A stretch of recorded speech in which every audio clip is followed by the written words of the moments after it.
So for the clicker, you can either just use the arrows on the computer or the mouse until I find it.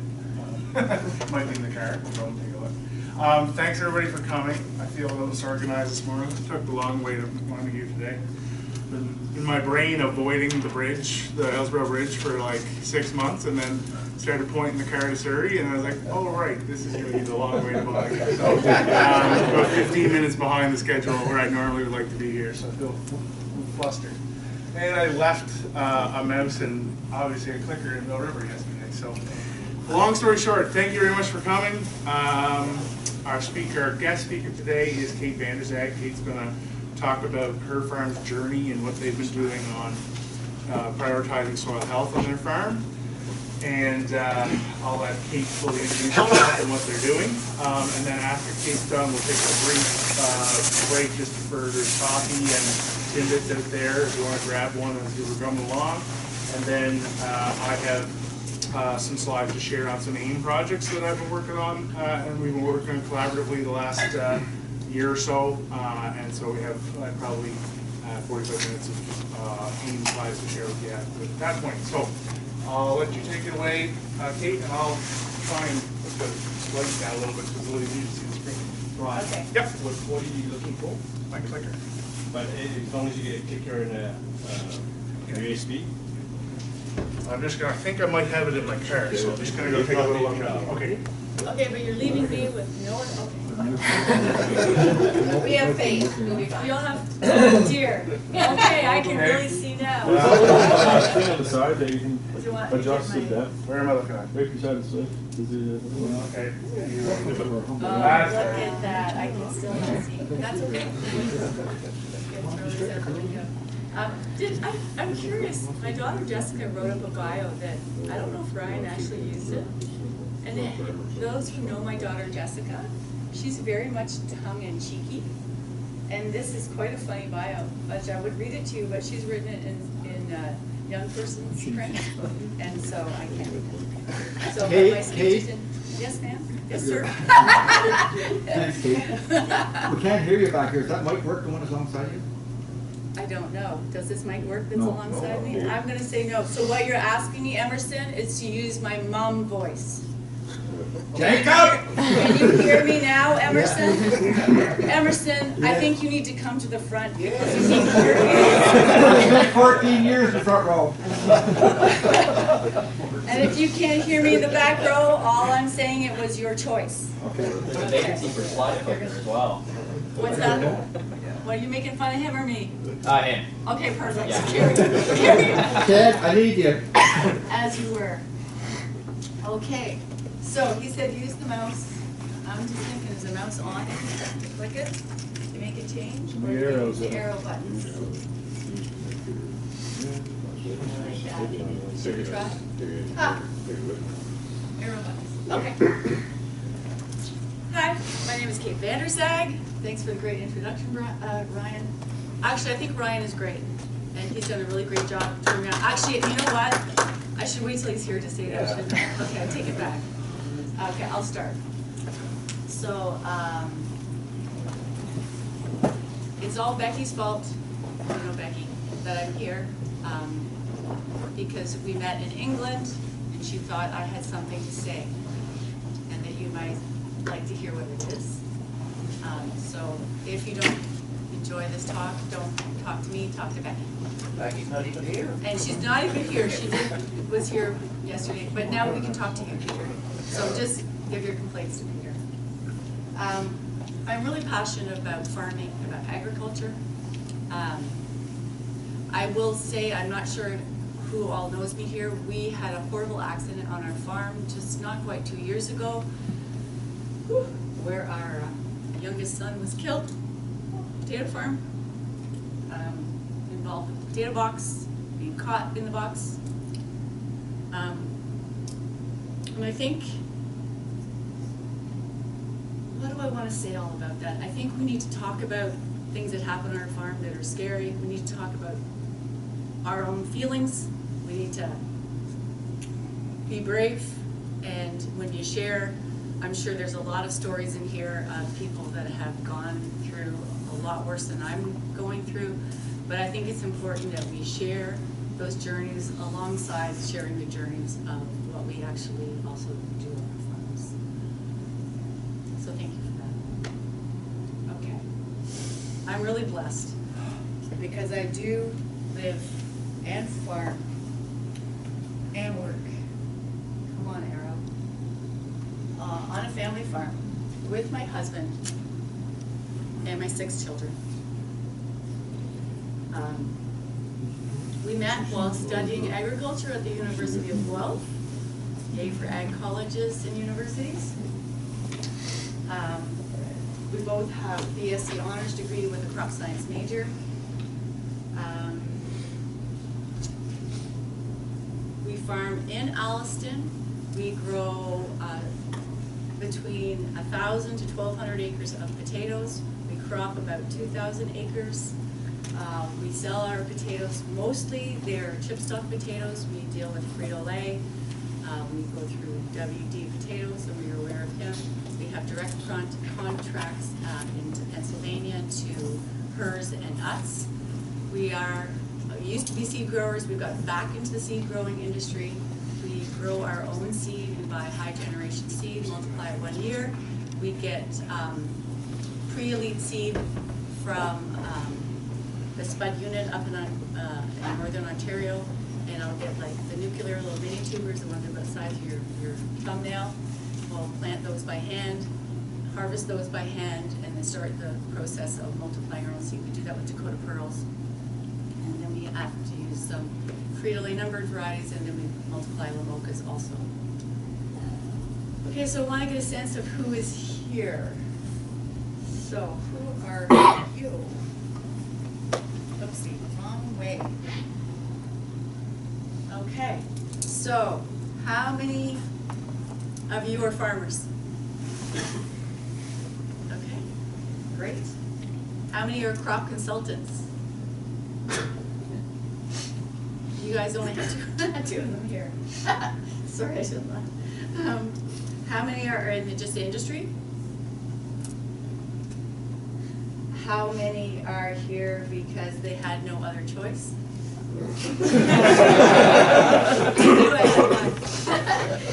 And how many people are just curious? That's awesome. Okay, so I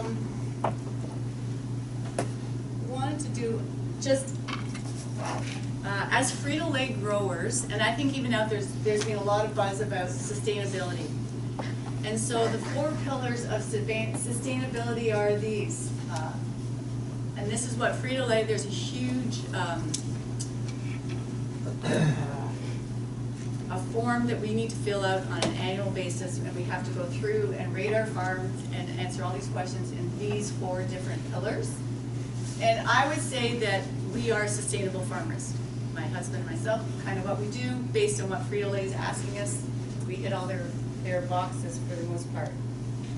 In the next part, you get to the 5 principles of soil health. We want to armor the soil, diversity, continual live plant, livestock integration, and we want to minimize soil disturbance. I think here as potato farmers, I'm a little more shaky ground because I definitely disturb the soil, but I can try to minimize it. I do not have livestock. I'm working on that one. I'm working on number 2, and I'm working on number 1. And then we get to regenerative agriculture. We have now more principles. I think the higher up the hierarchy we go, they just add a few more at the bottom, right? So we have the same kind of thing, but now we get down to here, where we want reduced inorganic inputs and reduced pesticide use. So as potato farmers, how many here is going to say to me that they don't want to use fungicides this year? Okay, you don't want to. How many are not going to? And that's the problem, right? So, but we can look at, I think the word there in the front is reducing it, right? We can look at that, but okay, now they're really interrupting me. I'll blame it on them. Okay, let's move on. So, The clicker that works now. I have a clicker that works now. Where's the left is right on there.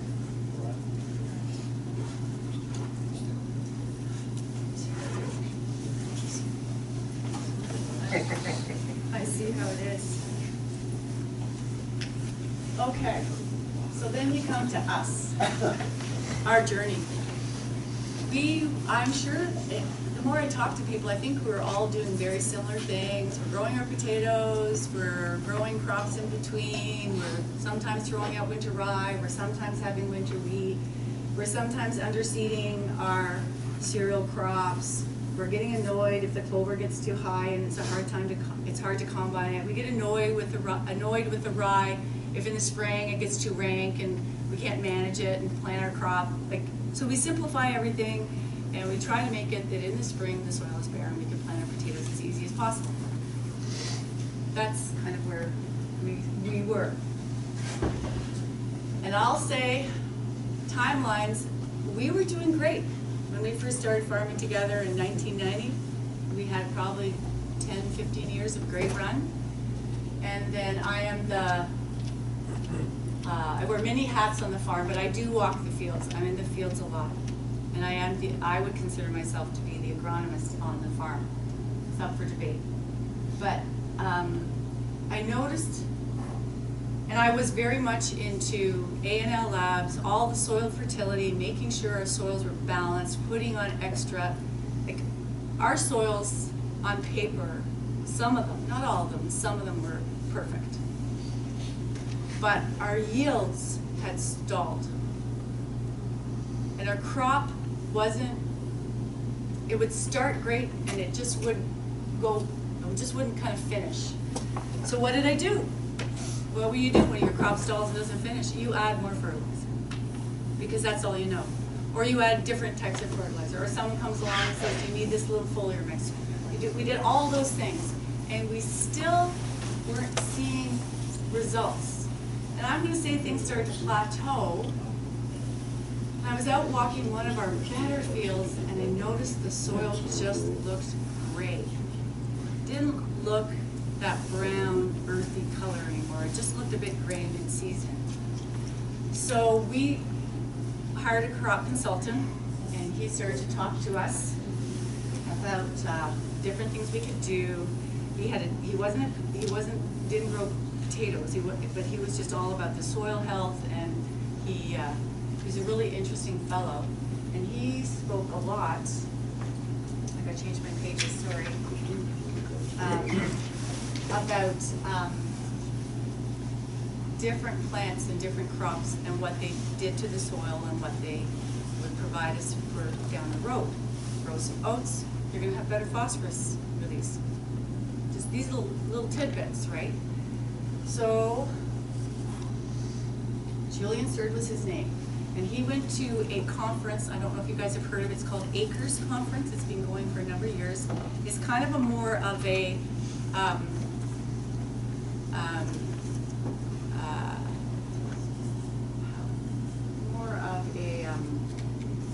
not conventional, sort of, what's the opposite of conventional here? Organic, thank you. It was more of an organic conference, but it covered all the aspects of farming and all aspects of human health too. They had people talking, it was such an eye-opener for me to go to something like this, because I was conventional, I was put the products on, I was to get the results, you just added up the numbers, inputs equals out, what you take out, you gotta put back in, add a little more, it's all gonna be great, make sure you lime it. And I had the good fortune to sit in Dr. Christine Jones, a scientist from Australia. And everything changed. Listening to her talk, she described what was going on my farm and without knowing me, and saying what you need to do about it. And there was all farmers in the room, and they were giving her a hard time. And I thought, why are you here if you don't want to hear what this woman has to say? And she wasn't saying anything ridiculous. She was talking truth to us, but it made us uncomfortable because we were doing things a little bit. We were getting the results based on what we were doing. And then John Kemp, he is the founder of Advancing Eco Agriculture. He is, I want to say he's Amish, super intelligent guy. I've heard him talk a bunch of times. And again, challenging you to think about things. He's challenging his Amish people to think about. I went one time and he made them all do some TED Talk stuff. It was really cool. But again, these 3 people changed the way I look at our farm. So I grabbed my husband as well, I made him come the next year, because he and I were not on the same page at that point. Dr. Christine Jones, the big takeaway I took from her talk was, what we're doing, or what we're working with, is photosynthesis. And what we need, if we want to have successful farms, a healthy soil, we need to think about photosynthesis, and you want your photosynthetic rate to be as high as possible. So maximize when the sun is out there, and your photosynthetic period as long as possible. And I thought on my farm, how many times when I plant potatoes does everything sit there for 3 weeks? Plants aren't up yet, the ground's bare. How many times you disc up after it's bare? How many, like in August, or September? How many times? So I thought, okay, how can I do this on my farm? What do I do? So then we started to go back to what we had done and think about, okay, we need to underseed again with red clover. So we start doing all the cover cropping things just a little bit the way you've done it before. Back to the rye, back to that kind of stuff. So we were happy. We thought, okay, this is good.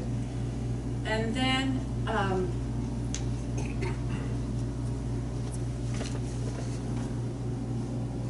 we bought a farm that was a disaster farm that we could buy cheap. Has anyone bought a disaster farm you could buy cheap? Are you guys smarter than Peter? And the nice thing about this disaster farm that we bought cheap, there was 35 acres of it that no one could see from the road because it was nicely hidden by the trees, and you drove in the front part of the farm and you had to go around. And so we grew a crop of potatoes there, and we had 100 hundredweight. And we thought, great, this is terrible. What are we going to do? So of course, as good farmers, we put up a pivot. We spent more money because we figured it was a very terrible sandy field, and you couldn't grow corn, you couldn't grow wheat, you couldn't grow anything. So we put up a pivot, and I said to Peter, well, we've heard about this cover cropping. We've heard Charles Emery do his talk. We've heard all those things. Let's try giving it that year off.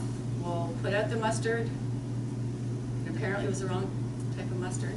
We chopped it, we worked it in, and we put out the millet. And the millet, as soon as it got cold in September, died, which I wasn't expecting it to die so quick. But we left it. The next spring, we worked it, we planted potatoes, we irrigated it. We got 300 hundredweight. And we went, what just happened? We gave 100 hundredweight to the irrigation, but we couldn't give all of it to the irrigation. There's no way. So then we went, okay, we have another field that people don't drive by all the time and is not on the main road. And we typically have poor yields there. Let's try this multi-species cover crop. And I actually have the blend up later for what we used that first year. And we seeded it in the fall after harvesting a very poor crop of rye. And this is, I got a pointer. Maybe you want to turn the lights down so you can see, I can see how sandy this field is. This is what it looks like in March. In the fall, it was just tiny little fields, and I thought, oh, we just spent $40 an acre or $35 an acre for nothing. And I went out, there was a little thaw, and I thought, oh yeah, now I can see a little more rows. And then this is what it looked like, and this is what it looked like in June.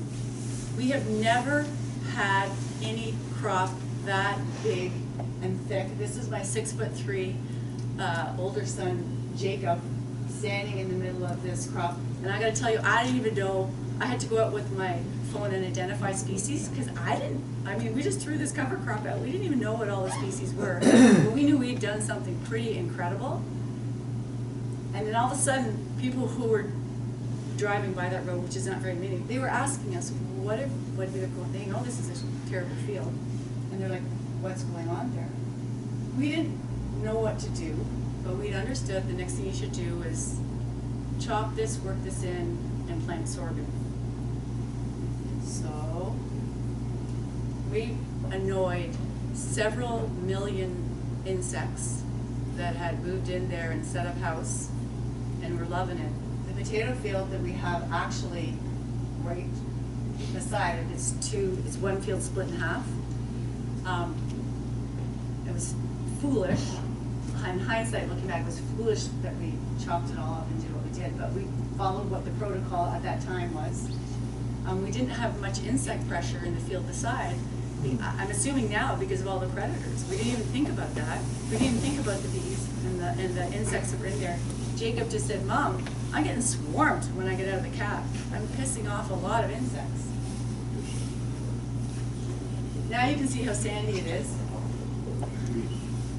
That's how sandy that field is. And we planted this sorghum, and it sat there for the month of July doing nothing because it didn't rain. And you'd think we'd be discouraged, but actually we weren't discouraged. It finally did start to grow, and we probably got up to about here. And that's Jacob mowing that, like from that. Again, I wonder, why did I chop that to do that? I shouldn't have disked it. It's very sandy soil. I could have just no-tilled into it, but I'm all about farming, I'm all about working the soil, I'm all about planting stuff. So we're slowly changing our mindset and looking at things a little differently. And seeing, okay, can we grow a crop of potatoes here the following year? What was in your multi-species mix? Or is So that this mix, confidential? I'll show you what this one is. We don't use it anymore, but I was actually super happy in the sandy field for what we planted, and I probably should go back to it, but there's some things I've taken out of it. Now I can identify the species, so I'll show it to you. But we took out sun hemp, because I never saw the sun hemp, or maybe I did, but I didn't realize what it was. And then you start to see there's some species that you start to like. So there's some different, I don't know, and I should say, why do I like them? They'll grow, some things will grow really quickly, some things are giving us a ton of nitrogen, some things are giving us better root penetration. So about this time, my husband bought me a penetrometer because we were having discussions about compaction. And I was telling him that this sand field, the reason we're having trouble with it is because it's compacted. And he goes, you cannot compact sand. And we always plant this field first. So I got a penetrometer, or he actually bought me a penetrometer. So we go out to the fields together for a few years, and we're hitting that hard pan, every field, a little bit different depth, every field. We get to the sand, and we hit, and it's hard. He was shocked, it was hard. And we went over to the fence row, and the penetrometer went in like butter.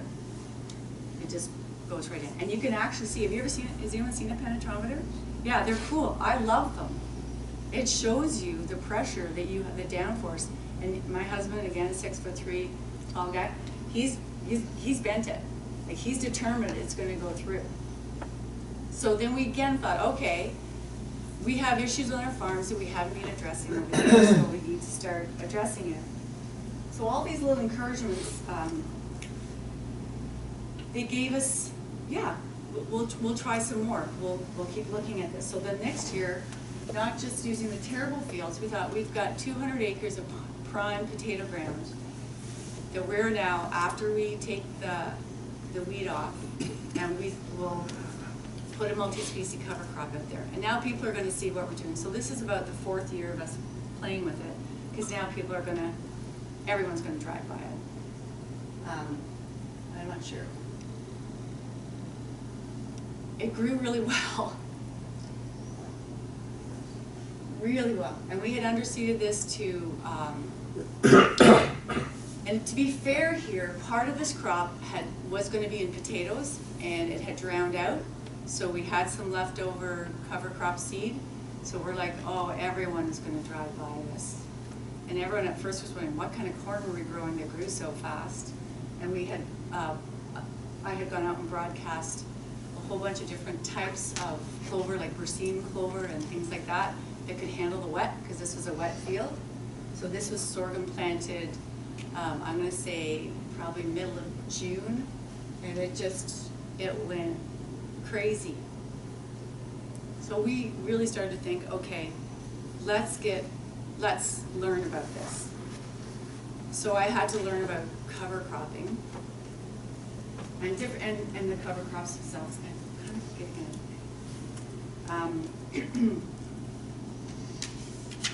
and I had to get the guys on side, because now it was, when we planted cover crops, these ones, they were all going to die over the winter. So it was kind of easy in the spring. We would have maybe a little bit of trash on top that we had to manage. But now they were talking about those living roots. So we started to get, again, a little braver. What could I put out there that would survive over the winter? What could be put out there? But not make it too hard to plant. Because we were having some issues with the double cut red clover. We didn't kill the double cut red clover in the fall, and we let it go till the spring. Has anyone ever done that? We had a field of potatoes and clover that we had to, it was a little bit tricky to plant, and then it was a little bit tricky to manage, but we had a heck of a crop. It was a little tricky to harvest. I wish Peter was here, he would say it was more than tricky. But we could see that there was some value in what we were doing. We just needed to learn how to manage it. And there was no one I could call up. There was no one that we knew that was doing all this. We started to network with other people to find out what they were doing in their areas, because we wanted to keep moving this dial forward, because we knew it was making a difference, and it was good. Okay, so I look into cover crops. Well, here we are now. We're doing a multi-species cover crop, no-tilling it into our wheat stubble that has a clover blend in there that's seeded at a low rate, because we love the clover, but when there's too much of it, it becomes difficult for us to manage.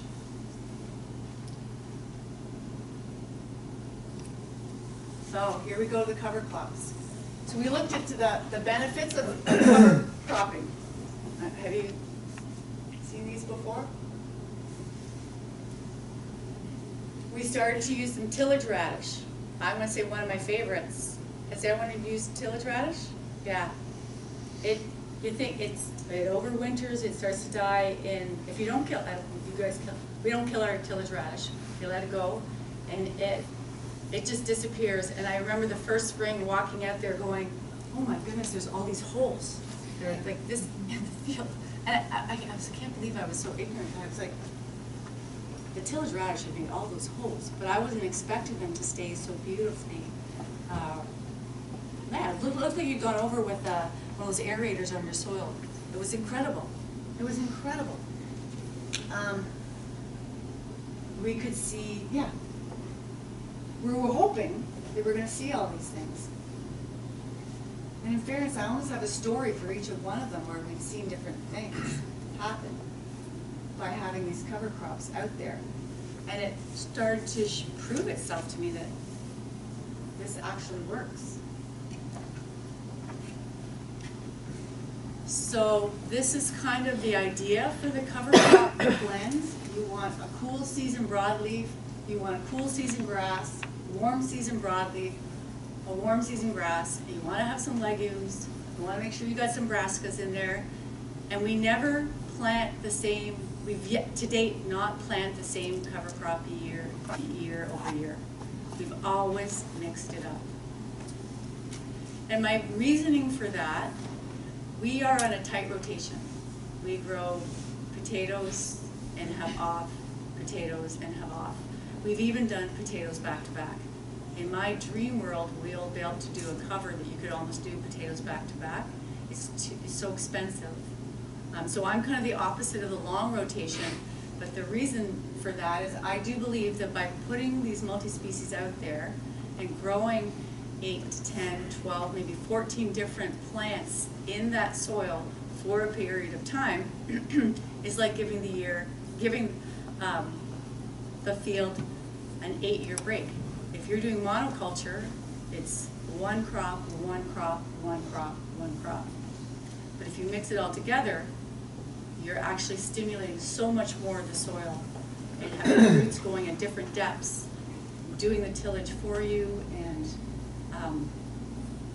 bringing nutrients up. That would be a dream world that you could get to that. But right now we're 1 year on, 1 year off. This is kind of what we're looking for. I really like buckwheat. I really love the tillage radish. I really love the Austrian winter peas. The millet, we haven't had a nematode problem, so we're not pushing that so hard anymore. So this is an early cover crop. What's cool about it is the buckwheat is the white, it flowers first. Now our fields, we did 800 acres with a really cool blend 1 year, and our timing was such that every week it seemed like the fields were flowering a different color. And they were white, and then they were purple, and then they were yellow. It was beautiful, but then they kind of went that pink color. But then we had all kinds of insects in there, and they kept growing even though it gets cool, because there's some cool season crops in there and cool season grasses. They keep growing. This one here, this is our summer blend that we then chopped it and no-tilled another cover into it, because this is a field. I'll actually explain that later. When you say early cover crops, that you mean like seeded early, or that's like the early stage of it? That's a great question. What I mean by early cover crop, and it's because what we're doing in some of these sandy fields, we're not growing a crop in between the potato. We're not harvesting a commercial crop in between the potatoes, so we'll harvest our potatoes, we'll get the winter cover going, and then we'll let that grow for a period of time, and then when it gets to a certain size, we'll mow it or like chop it, and then seed something else into it in the summer to keep on going, or like late summer, to keep on going over the winter. Does that make sense? So in a 2-year period, we'll have 6 months of potato, 5-6 months of potato cropping, and then we'll have 18 to 19 months of cover cropping. So it depends what species are out there, how they're doing, what's going on, to make a decision. So there's a lot more decision making going on, a lot more looking at the fields to see what's going on, looking at the cover crops. If I could have some cattle, I've really tried to get some neighbors to bring their cattle over to graze it. 1 year we did seed stuff that was supposed to be for grazing. It didn't grow very well, and he didn't want to bring his cows over because it was on that sandy ground. But if I back up, these 2 shots are on very sandy ground. I shouldn't call it terrible, very sandy ground. Great to harvest, maybe not so great to grow on, but like this field, I've actually had my son go in. If the cover crop is completely dead and gone, and the field in the spring, we've gone and planted without doing any tillage. He'll go in with a row marker, and then he'll drive behind with the planter, and won't disc it or anything, because it's such fragile sand. He wouldn't have believed me, and then my husband said no, and we said, oh, he's not here right now. Just go try it. If it doesn't work, we'll just, rip the disc over, whatever, right? And Jacob was like, you're right, Mom. We overwork. We are realizing that we have been overworking our fields. I don't think we think of our planter as a tillage implement, but it actually is.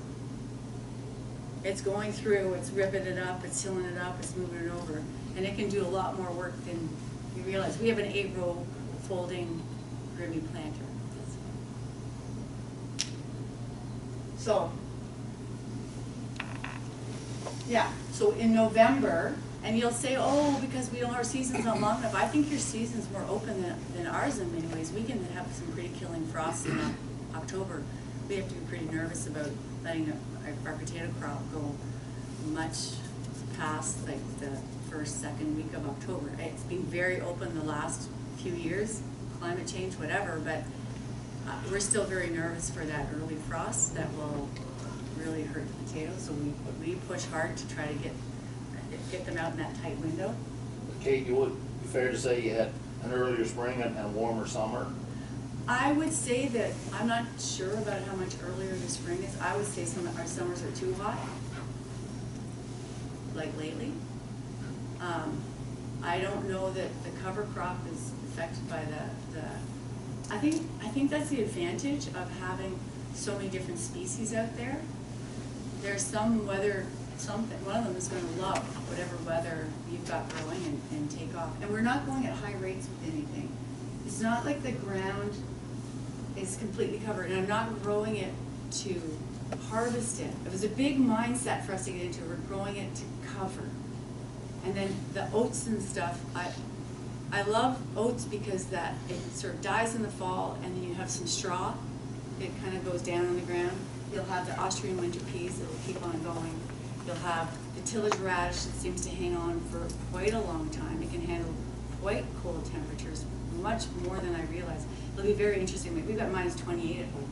So it depends too on how much snow you've got out there, what's going to happen with the crop. And again, we're still working in all of this. Are you terminating any of it? No. No. We'll chop it maybe, and I will share on one of those very sandy fields. We're kind of getting away from the clover, but I do find the clover is probably one of the quicker ones at remediating the soil. So we've got away from double cut red clover and are staying with the single cut, the berseem, the yellow, the white.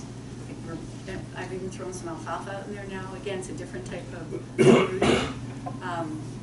But so what we'll do in the fall, if it looks a little bit rank in the fall and it's a really open fall, we'll chop it in the fall to set it back a little bit. We've gone through with a little bit of a deep tillage to sort of, rough things up and cut some of the roots to slow it down a little bit. But we've stopped terminating it in the fall. And then in the spring, what we found on the really sandy fields, because that's what we focused on, is the really sandy fields. Where the clover takes off in the spring, we'll let it go until just before we're getting ready to plant it, and then we'll mow it really low, like right down. Give it, a day or two, and then go in with a high-speed disc it twice.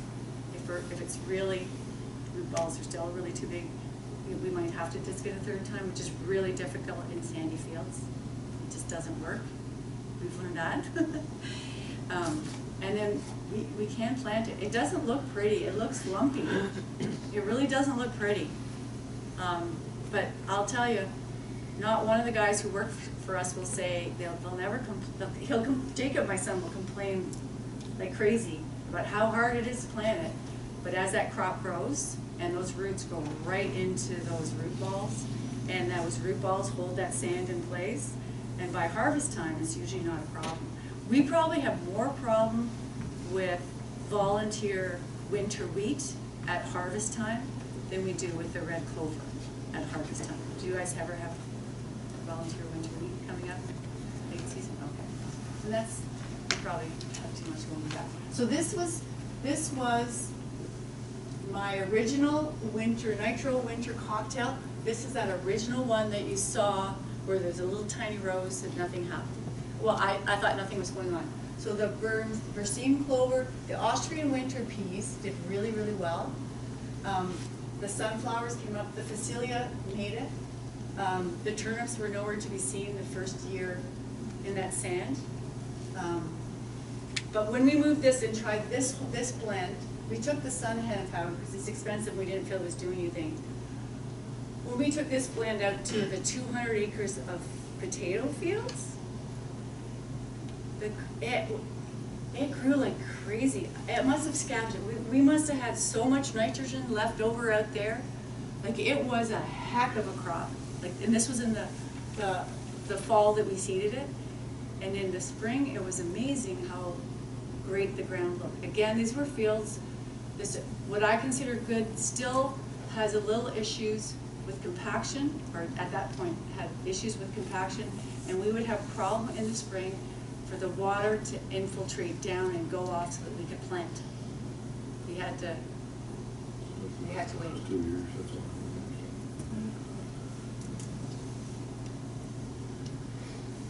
So then, as we do, we thought about how are we going to integrate, livestock and how that all works, and we started to learn about soil biology because we had spread manure on our fields, and we had created some really great weed problems and weeds that we'd never seen before.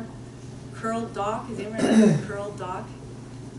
And me neither, until we spread a whole bunch of manure and it was covering the fields. So then we started to look at soil microbiology. That was kind of what all this soil led us to. And I took another course by Dr. Elaine Ingham called the Soil Food Web. You've done that course? You're nodding at me. I haven't done the course, but I've heard very good heard things of about it? it. Yeah, I took that course. It was a classic me. You do it online, you sign up for it, you pay your money, and I looked at it and let it sit there, and then I got a notification saying, oh, 6 weeks your thing is gonna, you have 2 years to do it. I didn't realize that it expired. And in 2 years I had done maybe the intro. And so 6 weeks I had to do a crash course, and then I did ask for an extension because there's a lot of incredible material in this course. The soil food web that we hear about.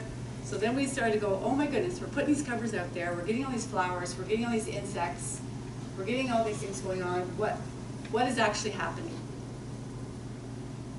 We're getting all the roots down there. And we started to learn more about the soil. I think, again, for me it was a real, how did I not see this or understand that? When I pull up our potato roots, they're white and bare, we think, oh, that's great, these got nice clean roots. But now when you pull up the roots, you don't want them to be nice and clean. That means there's no interaction between the plant and the soil. I couldn't get my head around that. I couldn't get my head around it wasn't that we were feeding the soil and the soil is just feeding the plants. It's actually that relationship between the roots and the bacteria in the soil and that beautiful matrix that they make and the nutrients that are being brought to the roots by the bacteria and the fungi. And you want to have that sugar going out into the soil and feeding the biology of the soil.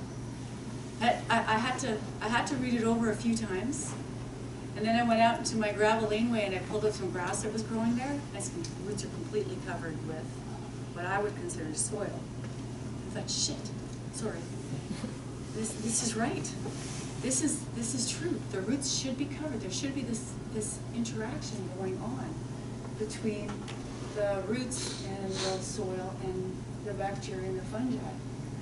So then we started to look at what all that does.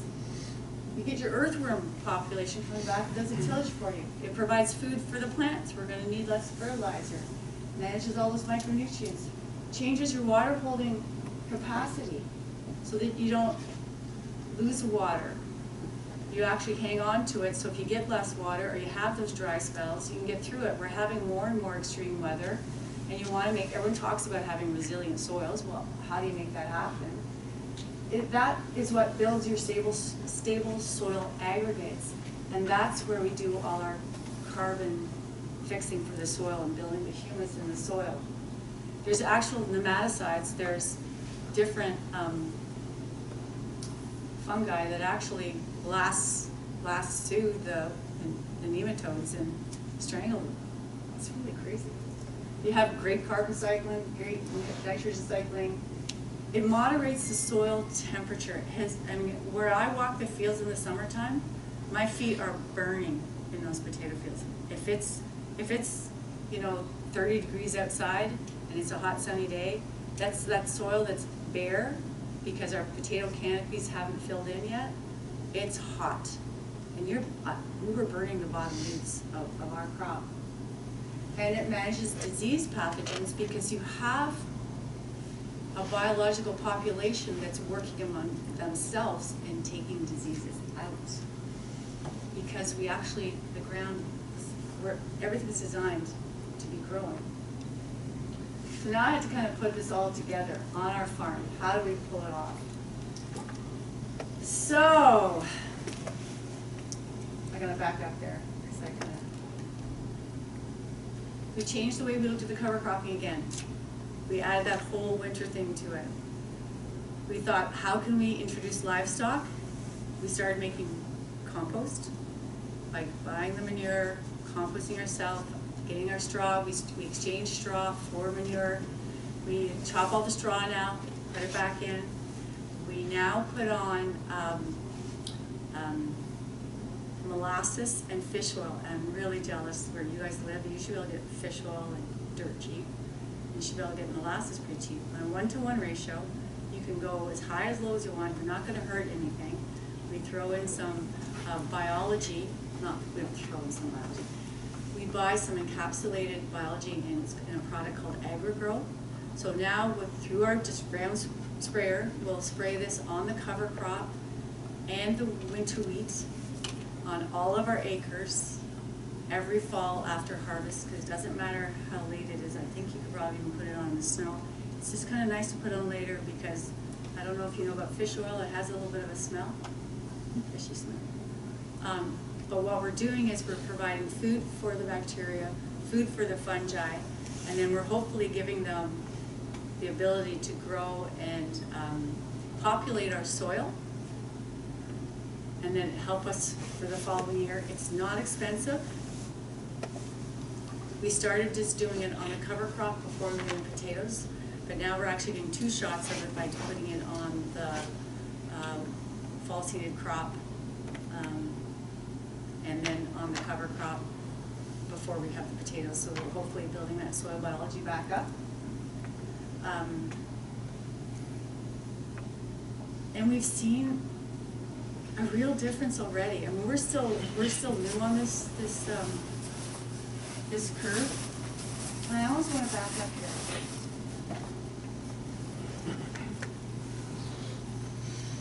I want to have this. Where is that one sheet? Oh, skip it.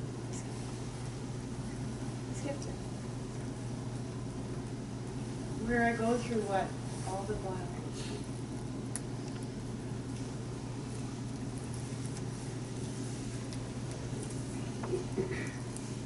Well,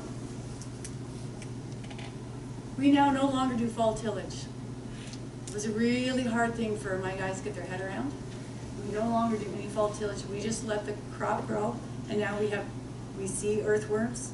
We actually had earthworms come in on some soil this year at harvest.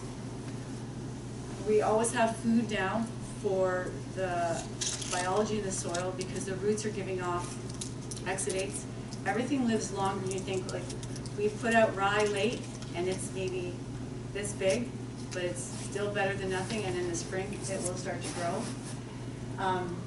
The increased water holding capacity, we're going to need to, we irrigate.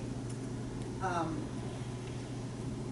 going to say what we've really seen is, with the cover cropping, is the ability now for the water for the ground to handle too much water. If we ever get, I don't know how much, do you guys get big rain events here? Like how many inches? 100 mils. Oh, sorry, mils, thank you. 4 inches. Thank you, mils, I should be talking right. That's a lot. If we had 400 mils, yeah, there'd be some of our farm that would be completely underwater because it wouldn't get away back in the day. We are a little bit of a lake bottom, and not that it's going to be coming up from the river that's there, it's just it's going to sit and not infiltrate into the soil.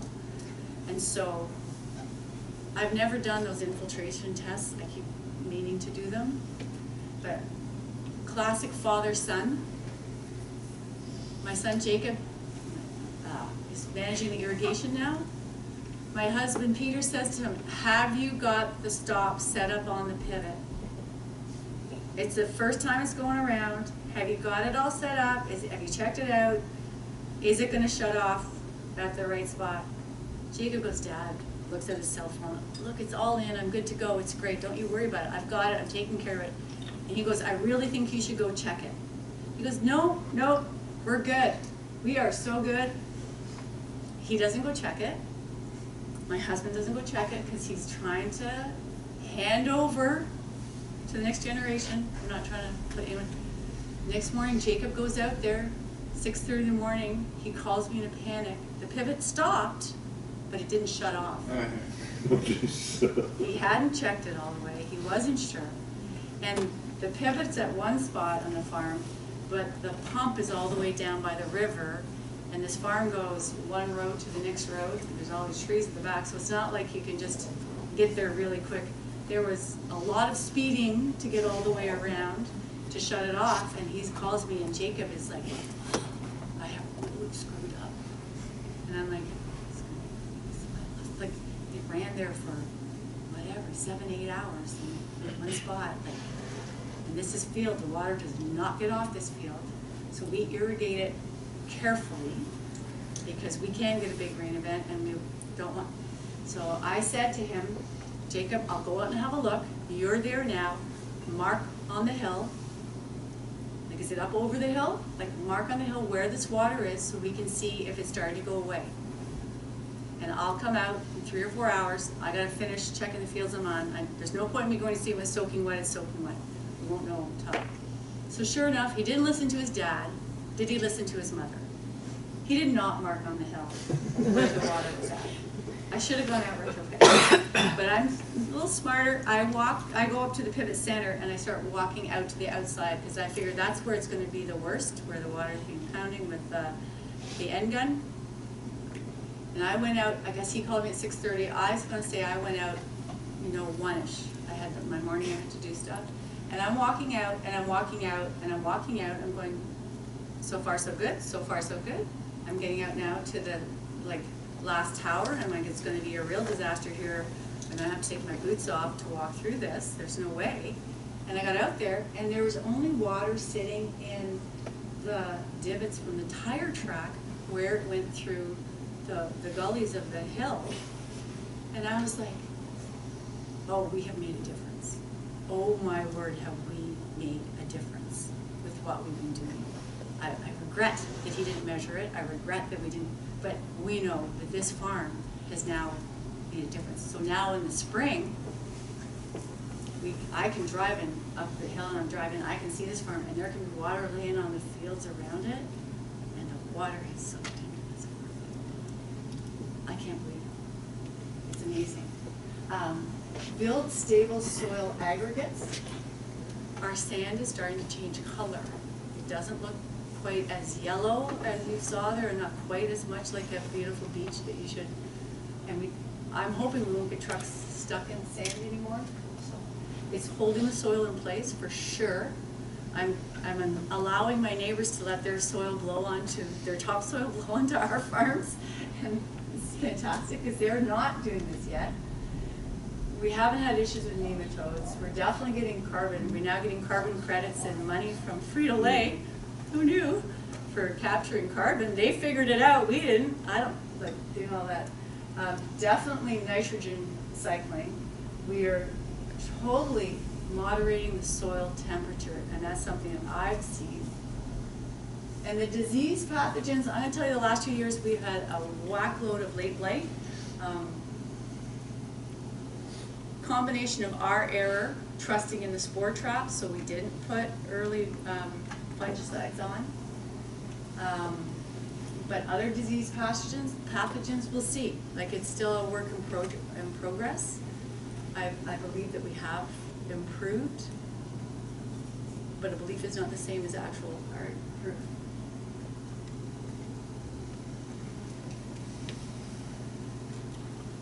So here. We want to keep learning and sharing, so I'm happy to learn anything from your experiences. We will keep on using a multi-species. It has to be at least 8 species. We totally believe in the biological diversity. Cover is now a priority because that to me is extending my photosynthetic period, and it is actually, I would not have believed that things could still be, if you get a little bit, I don't know if you get a little bit of a thaw in February or March, but things can still be green underneath there. It's really surprising. We tried different winter crops, winter barley, winter canola. We now completely interseed our wheat always with a blend. I'm looking at adding chicory to it. I don't know if anyone has experience with chicory. That's something we'd like to try. I like to try putting things into the potato crop. I'd love to plant something in the valley. Well, there's so much time. We're on 36-inch rows. There's a lot of debate and push going on in our household to make it narrower rows. I'd like 32. Anyone here use 32-inch rows? Because we're just not getting the ground covered quickly enough, so we're not making good use of leaf area index. We're just not getting that happening. And we really push to get the living roots all year long. So if I figure I just have that block at planting and a block after harvest, and we might try broadcasting it in before we harvest for crops, so that it's already the seeds are already out there to start. We haven't done that yet, so we really do feel that we've increased the photosynthetic rate and the photosynthetic period. So everything we do in our limited knowledge is to increase and help the microbiology of the soil. So we don't want to be regenerative farmers anymore. We want to be biological farmers. We want to understand this, like the soil is our livelihood. And if we can learn to work with it and allow it to teach us what we need to do, I think we're going to be super successful. So we're aiming to be probiotic as opposed to abiotic, and we are aiming for a mix of new and old types of farming, and I'm hoping that we are going to become the new conventional farmers. That's how that will be conventional. And I'd like you to say we're aiming. We're not there yet. We're working on it, and we hope to learn from other people. And so we want to challenge you to look at your farms and see what you can do. And I have my nice little closer. Whenever I wrote essays at university, which is not very often because I have a science degree, I always wrote the final part first because it helped me. Oh my goodness. Okay. So, to be brutally honest with you, we did not start this process to be where we are now. We started it with a very short-term goal to make our farm more profitable. And now, realizing that we can make a difference with this climate change, that we can capture carbon, that we can make the soils better, that we can do all of these things, and we know we've experienced those extreme weather events of way too hot. Harvest last year was a very big challenge for us. We had potatoes rot that we had to take out again. We put them in too warm, and we had no cool nights to cool them down. So it was in for 10 days and back out into the compost pile. And luckily, we had enough crop, our yields have gone up, that we could refill that bin.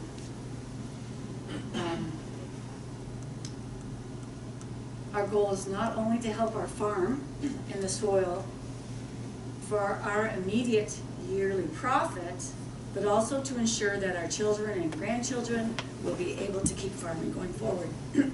Sorry. So, I want to challenge you to observe the details, figure out what's going on. I missed too many details along the way. We would have been further along the page. Trust nature. Trust in God. Don't be afraid. Everyone's got a field that people can't see. Go out and try it. In our farm, we have this philosophy: there are no mistakes. There's only unplanned experiments. And the worst thing you can do is make a mistake and not track it and mark it. Because sometimes what you thought was the worst mistake turns out to be a really good thing. And keep learning and exchange your knowledge. Pretty good. Any questions? That's my family that we farm with. There's more of us than just those ones, but anyway. Yeah? So if you were given an extra year, because essentially we have 2 years Love that. of basically what we would probably do barley or wheat and then a cover. Yeah. If you were going to go straight to 2 years of cover Yeah. with a perennial annual mix, Yeah. what would you like, just like verbal diarrhea, what would you do? Well, verbal diarrhea, what would I do? I would really take advantage of that and put in, I would have so much fun looking at all the different species that could grow over different timelines. And maybe you put something in that would stay there for the 2 years. Maybe you put in, and you put in a bunch of other things that would go for shorter periods of time. And I would probably do a little bit of chopping. Now, I would be careful on how you would do the chopping. I'm not afraid, and maybe I'm naive, I'm not afraid of all these weed seeds. I'm not these weed seeds, all these seeds. You'd have to be a little bit intentional for what you're going to leave. Because we've not had any volunteers come up because of this. Everyone told me not to grow vetch. Has anyone grown vetch? What did you think of it? No issue to control that. No issue to control vetch. Anyone grow buckwheat? Any issues with buckwheat? That grows back some. But it doesn't really, it just goes back to higher. Exactly. And this is my whole thing. Exactly. Buckwheat has a little root that goes like that. It fixes nitrogen. It's doing all kinds of great things for you. This is our compost turner. I'll get to this slide if I go too. This is Jessica's stand. This is our vetch. It's insane. And then this is what the vetch, look at those nodules. Nitrogen. I mean, you're looking for whatever from your alfalfa. You're gonna get way more from the vetch in 1 year, and it's gonna die. And maybe it reseeds itself. I've never had enough of a cover crop reseed itself. So if you have oats or something, I'd look at, okay, let it go, knock it down. Oats might start to come back up again. I'd go crazy. I'd have so much fun.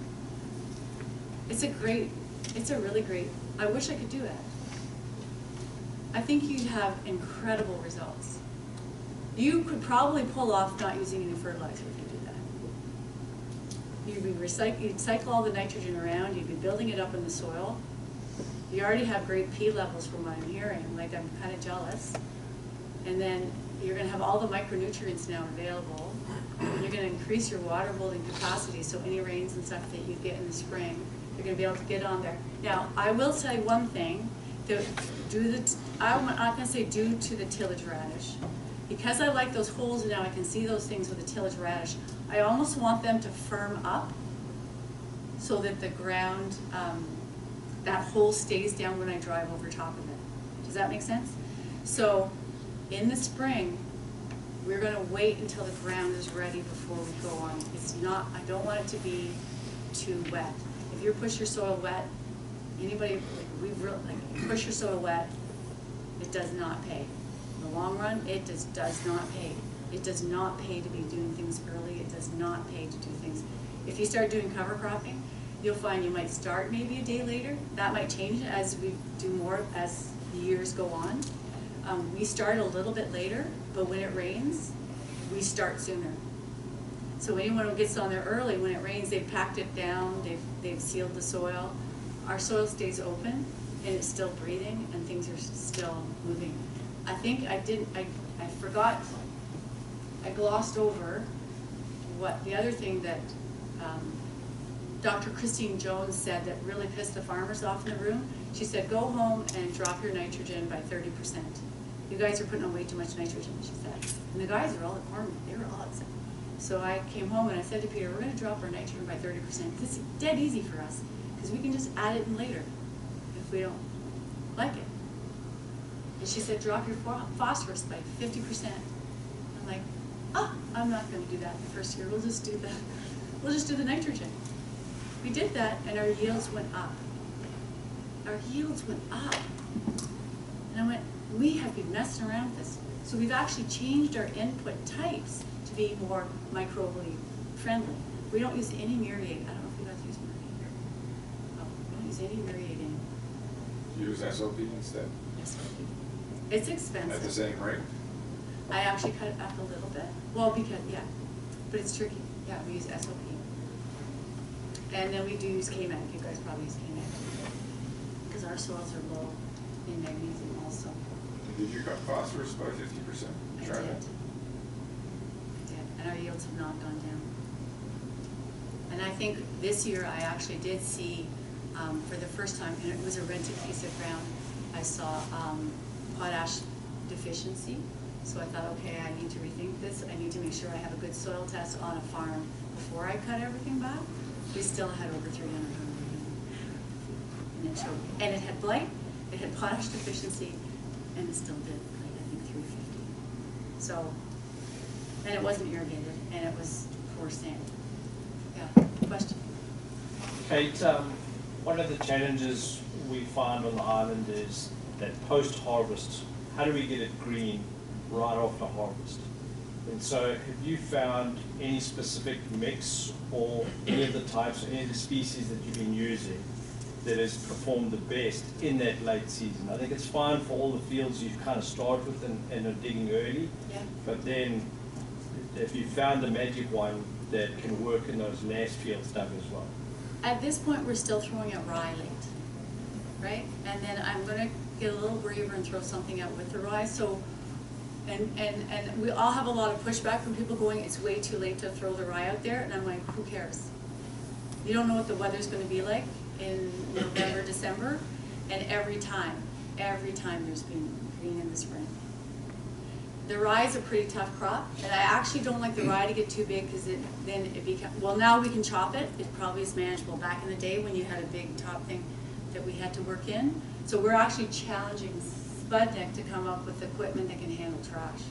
Because they've got everything designed just to go through beautiful bare soil. Well, that's not the future for us. I will say, since we've been doing this and we have all the worms coming back, like this fall, I really saw, we combined late, so I'm gonna say mid-August-ish, and then I was out there end of October, early November, and all the straw was gone. It had been completely cleaned up. So I was like, wow, there's lots of creepy crawlies out here, pulling all that stuff down, aerating the soil, mixing it all up. I was really excited. The guy I was showing, he's like, your cover crop's not very thick. I'm like, yeah, who cares? Look at all the holes for the worms, and look, all the straw's gone. He goes, yeah, but your cover crop. I said, it'll fill in, don't worry about it. And if it's not thick this year, it might be thick next year. If it's a little bit late, we're not growing the cover crop for perfection. We're growing the cover crop to cover the soil. And there's times where if it, like you just, worst case Ontario, yeah, just I think you guys can do it, broadcast it out just before you go through with the harvester, and then leave it. Like that rye will come. This big makes a difference. It doesn't have to be a solid mat of green. This big is also this big underneath the ground too. Or more, it's actually, my understanding is, if it's this big up, it's 3 times more below. So I'll go back to we have 2 years to do Yeah. this. Because my philosophy now is plant something, one mix only, and leave it. Yep. Leave it the deal. Yep. So it would give more lean towards making it available at the time. You could Well, see more, I You guess, could- later in this season. Exactly, and that's what we've been doing on those sandy fields.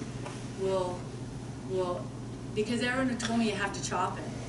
Yeah, I mean, I have done it where we haven't chopped it on, again, a very sandy field. And I'm happy if anything grows there, we'll just run over it with a no-till drill, just to add something more, to get something new growing again that might be able to carry it over through the winter. Because a lot of the species, I don't know if they would last for 2 years. The clovers would, or your Well, I customize my mix, so it's. everything. So yeah, so But there's then you have stuff there to, for but the then you second have to year. terminate it.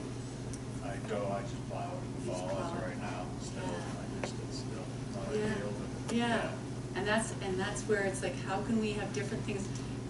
I think the advantage is mixing it up between the different types of species and the different types of roots to stimulate different biology to grow. And then really what you want is that you want something that would give you potatoes like fungal dominated soil. I have a question I've asked it to all the other groups, I might as well ask you guys. If I could give you 100 acres of farm ground that's never had potatoes, or 100 acres of ground that's had been farmed in a potato farming for 40 years, which of the two fields would you take? A. Right? Hands down. Hands down, yeah. Hands down. And why is that? Don't know. And that's what I'm trying to figure out. It's like, what is in that ground that hasn't been all abused or whatever? So what we come to with the research is the fungi, right? And the potatoes love the fungi. Potatoes don't have a great root system. They need all the help they can get to mine stuff out of the soil. We can burn those roots by putting much salts and stuff right beside them, right? We can do all this stuff.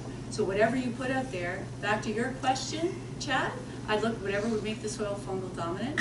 That's why I'm putting the oil seed out there, so I think I'd put more oil seeds out there. I'd put something that does that kind of root. Like I would look into what stimulates healthy fungal growth in the field. Wood chips. Like, you know, you want the straw that gets mulched, and they like carbon. Bacteria, they like the sugars, and then the bacteria like the oil, right? That'd be cool to, I like to, you know, what you do grow there. That's, yeah, we're mulching in. And this is a very, very sandy field. This is the one that Jacob actually planted with not doing any tillage that 1 year for the same field. We buy these fixer-uppers.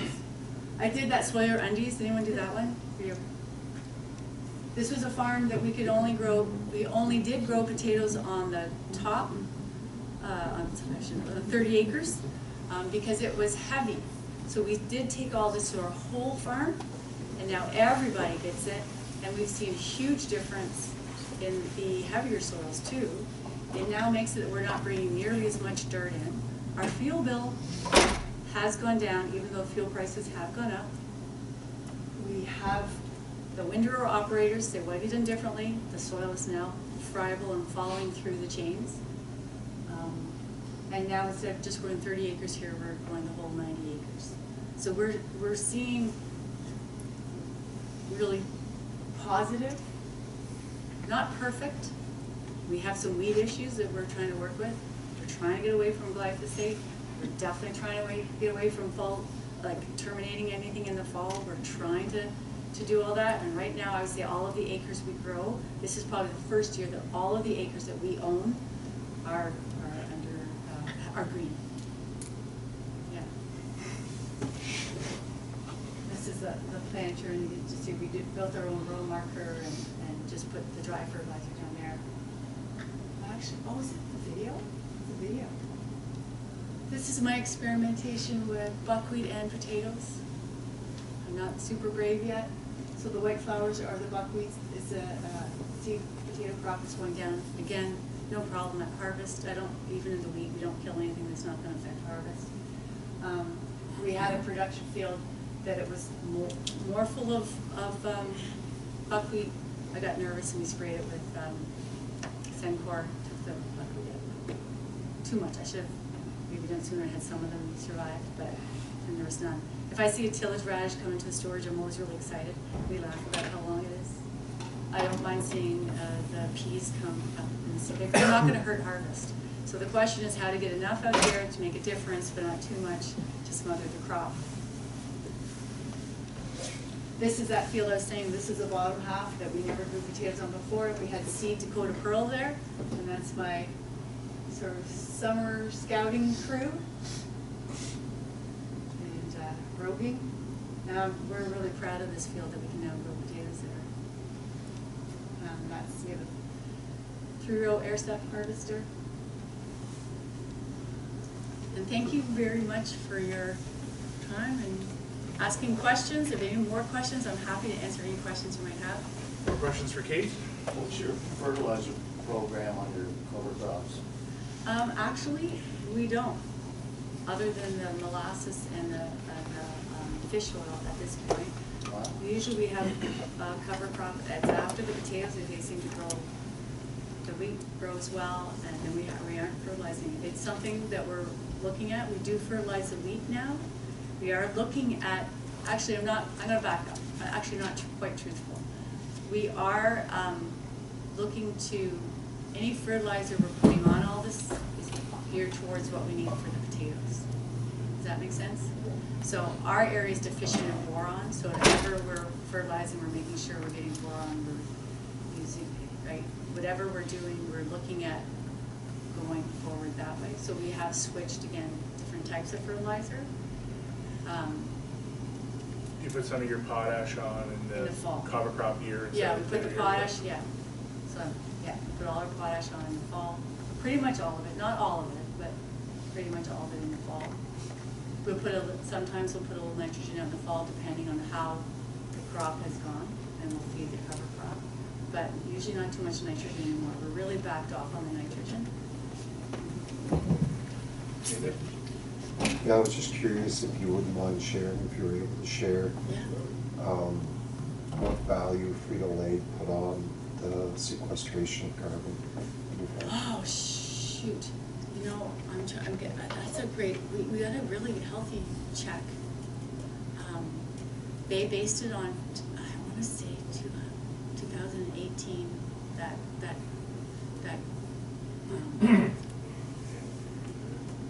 form that we all fill out for their sustainability. And okay, on 200 acres, we grow 200 acres for them specifically, or based on the volume that we delivered to them. I think it was a U.S. check for over $40,000. So that could cover it, more than cover it. And then we do have probes. I'm not sure if you have them here that help pay for all the cover crop. So even the cover crop, I don't find it too expensive. And I'm going to share. I had it out. My cover crop blend that I use now, if you want to see it, that I used like this past year. But yeah, and there was another question. Does that answer your question? Yes. This is kind of off topic, but you mentioned the basilear or row shaper before planting. Is that, I know that's fairly common practice there, but what benefit do you guys, like that's rarely done here, I guess, so what's the encouragement to do that? So what we did is we felt that the planter was getting way too heavy, and we were spending way too much time filling the planter versus planting. So we were looking at time management and compaction.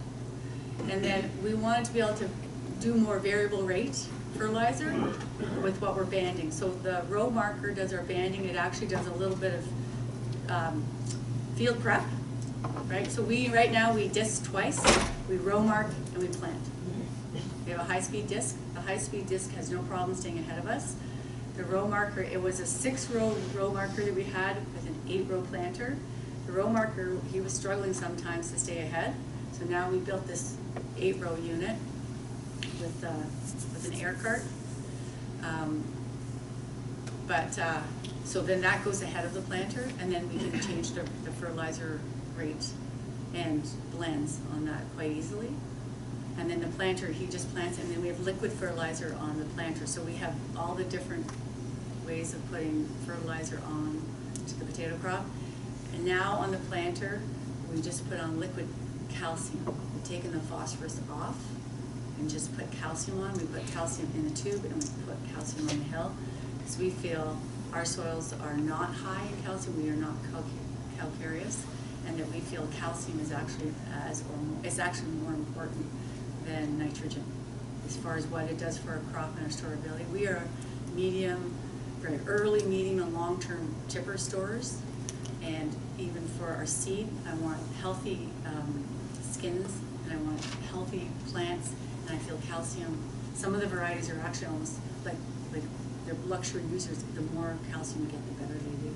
That asked about the basilear. Oh, and you asked about the basilear. Sorry, I jumped sideways.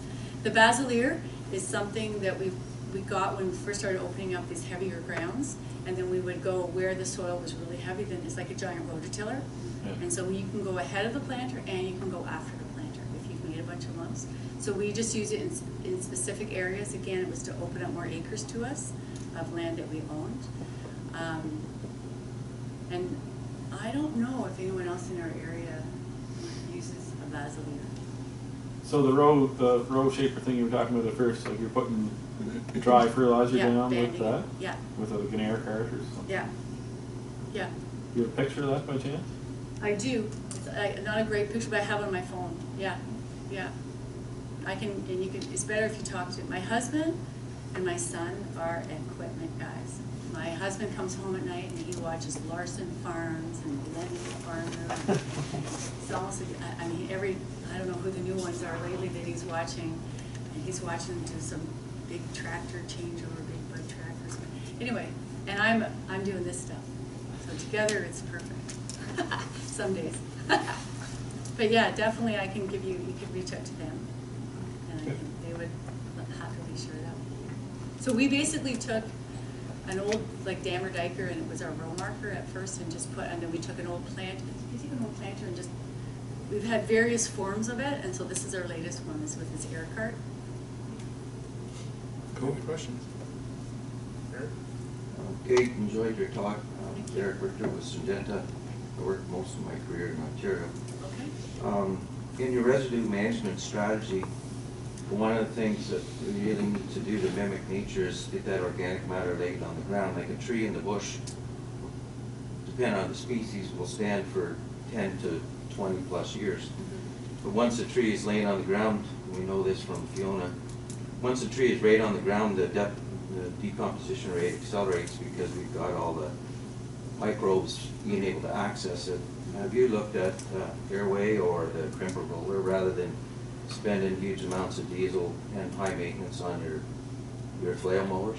Well, I would say what we have to do most of our first is the snow in the fall.